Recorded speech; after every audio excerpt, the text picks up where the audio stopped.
Biomoney, leader français de la gestion d'épargne en ligne, présente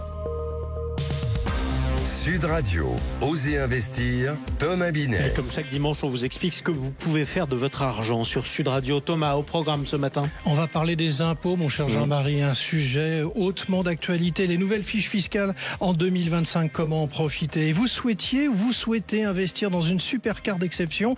Eh ben, c'est maintenant possible. Notre invité, Sacha Gallo-Parouti, fondateur de Collectionneur, nous explique comment s'y prendre. Et Bernard Cadot, notre expert en immobilier, qui va nous expliquer si c'est intéressant d'investir dans les parkings, cave-box et les locaux commerciaux. Rien que ça. Allez, tout de suite. Sud Radio, Osez investir, le conseil de la semaine. C'est parti pour le conseil de la semaine. Chaque année, le fisc réserve quelques nouveautés. En 2025, il y a de nouvelles niches fiscales à connaître. Alors Thomas, quelles sont les nouveautés fiscales à pas rater cette année? Eh bien Jean-Marie, 2025, 3 nouveautés à retenir. D'abord un crédit d'impôt pour ceux qui installent des bornes de recharge électrique dans les copropriétés. Ensuite, une déduction boostée pour investir dans l'immobilier ancien rénové, mais attention, uniquement dans les zones rurales. Et enfin, côté écologie, les travaux énergétiques sont encore mieux récompensés. Pompe à chaleur, isolation biosourcée, tout est encouragé. Alors concrètement, est-ce que c'est réservé à une catégorie de contribuables? Non, la bonne nouvelle, c'est que ces dispositifs sont ouverts à tous, sous condition malgré tout. Par exemple, pour les bornes électriques, il faut simplement que la copropriété soit éligible. Pour l'immobilier, il faut s'engager à louer le bien rénové pendant 6 ans minimum. Et pour les travaux écologiques, il faut faire appel à des artisans labellisés RGE, qui veut dire reconnus garants de l'environnement. Rien d'insurmontable, mais il faut bien préparer son dossier. Et comment on est sûr de ne pas passer à côté? 3 réflexes simples. Se faire accompagner par un conseiller ou un fiscaliste pour vérifier l'éligibilité, conserver tous les justificatifs, factures, attestations, devis et surtout anticiper. Certaines réductions ne s'appliquent que si les travaux ou investissements sont réalisés avant une date limite, souvent fixée au 31 décembre. Effectivement, mais c'est bien noté. Merci beaucoup Thomas. Tout de suite, on vous explique, on vous rappelle pourquoi Sud Radio est aussi la radio de l'auto. Haussmann Executive Search, leader du recrutement sur les métiers de la finance et de l'immobilier, présente Sud Radio, Osez investir, l'invité. Ah oui, puisqu'on est avec Sacha Gallo-Parouti. Bonjour et bienvenue. Merci beaucoup, bonjour à tous. Sur Sud Radio, fondateur de Collectionneur. C'est une plateforme qui permet d'investir dans des supercars, des voitures d'exception. Vous êtes l'invité de Thomas Binet. On va commencer par placer les choses, si vous le permettez. C'est quoi d'abord une supercar pour qualifier le propos? Alors, une supercar, on va dire que c'est un véhicule qui est assez sportif, qui est équipé d'un moteur qui va du V10, V8, V12, boîte méca ou séquentielle, et qui ont des valeurs moyennes de prix neuf de 100 à 400 000 euros. Là, c'est le terme d'une supercar. Il n'y a pas forcément de définition officielle. Nous, on est dans une catégorie de supercar d'exception. On va dire que c'est la catégorie au-dessus. C'est des véhicules qui ont été produits dans une série limitée, entre 0 et 1500 exemplaires grand maximum, et valeur moyenne de prix d'achat minimum entre 1 et 2 millions d'euros. Alors justement, on va commencer à préciser le propos. Valeur d'une supercar, vous venez de dire, se situe entre 1 et 2 millions d'euros. Ça peut même monter jusqu'à 5, je crois. 5, 10, oui, voire 130 des fois. Absolument. Il en existe 30 000 supercars d'exception à travers le monde, répartis en 85 modèles différents pour 13 marques automobiles. J'ai donné tous les chiffres, comme ça on voit à peu près de quoi il en retourne. Autrement dit, il n'y en a pas tant que ça, au final. Non, en effet, il n'y en a pas tant que ça. Ça reste en fait une production qui est assez limitée. Ce qui est paradoxal, c'est qu'il n'y a que 30 000 unités, mais en valeur mondiale, si on rassemble la partie professionnelle et particulier qui possèdent ces véhicules, on est quand même à 40 milliards d'euros.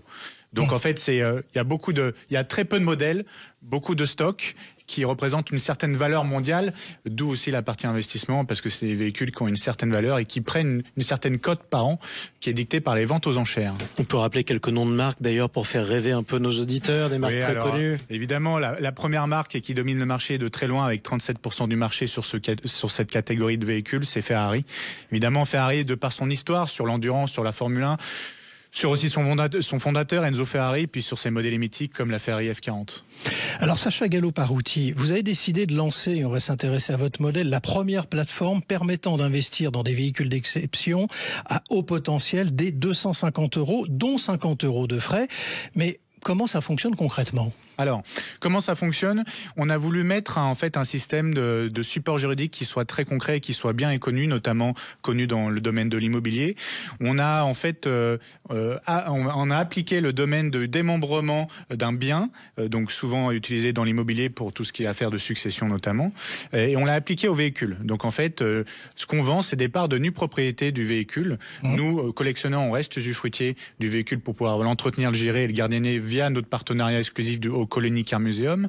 Donc on vend des parts de 200 € en fait de nue propriété d'un véhicule, auquel s'ajoutent 50 € de frais qui couvrent l'ensemble des frais fixes sur 5 ans de détention, parce qu'au bout de 5 ans, nous mettons en vente le véhicule pour évidemment sortir en liquidité, et en fonction du prorata du nombre de parts, du nombre de droits de nue propriété que nous avons du véhicule, on récupère la plus-value.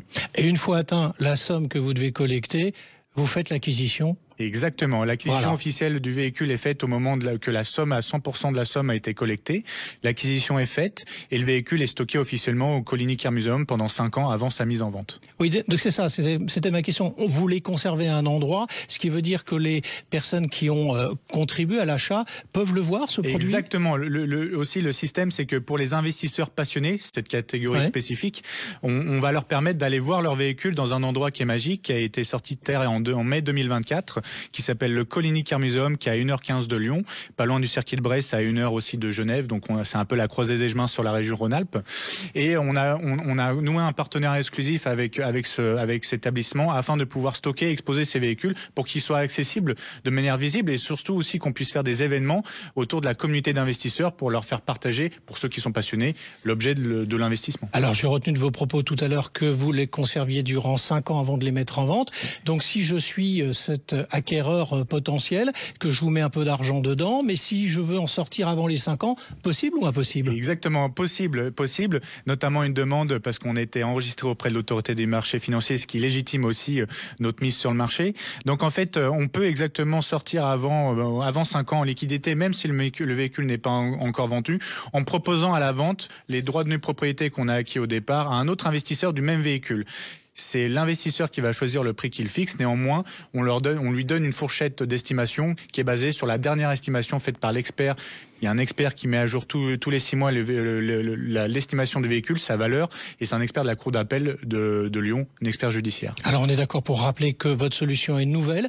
Du coup, qui sont les acheteurs pressentis, potentiels que vous visez ? On a 2 types de personas. On a évidemment les passionnés de véhicules d'exception et qui sont très au fait de ces véhicules, de leur valeur, du marché, de combien ça prend à peu près par an en valeur.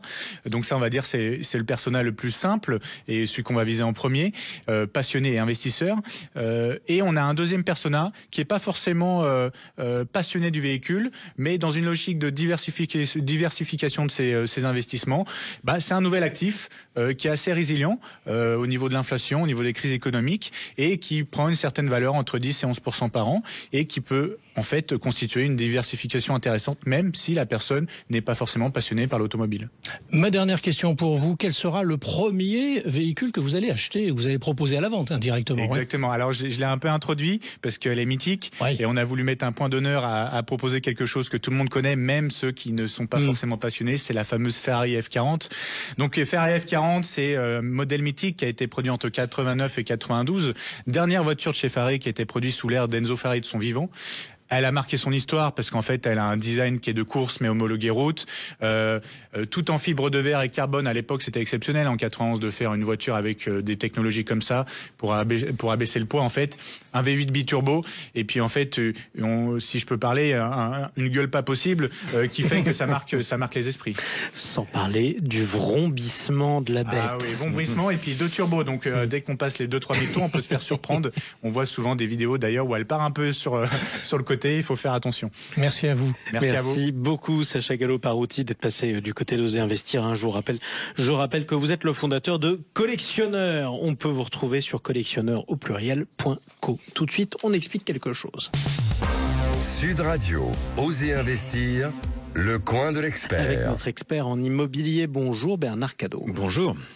Bernard, on va parler ce matin d'une alternative à l'investissement résidentiel qui peut offrir d'ailleurs des avantages spécifiques. On a le choix, parking, cave, box, locaux commerciaux en définitive. Oui, alors dans les 3 premiers cas, ce sont des opportunités de diversification de son propre patrimoine. Mais c'est aussi un premier pas vers l'investissement immobilier pour un budget sensiblement inférieur à du résidentiel. Concernant les locaux commerciaux, ils sont à mi-chemin selon les surfaces et selon les emplacements qui sont considérés. Alors en quoi l'investissement pour les parkings et les box est intéressant ? Les parkings ont un faible coût d'achat et d'entretien. La demande est stable, voire croissante dans certaines grandes villes. Attention toutefois au rendement. Ils peuvent être un petit peu déceptifs parfois. Les box sont vendus plus cher. Ils offrent une utilisation polyvalente. On y fait parfois du stockage ou de l'entreposage, au-delà du stationnement. Et ils sont de bonne rentabilité locative, sans doute plus recherchés que les autres. Et pour les caves, Bernard ? Alors les caves, c'est les championnes, elles recueillent tous les suffrages. Plutôt moins nombreuses, elles sont très très recherchées compte tenu des besoins d'espace que l'on a dans les appartements, surtout dans les grandes villes bien sûr. Plus 17% de demandes en janvier et février 2025.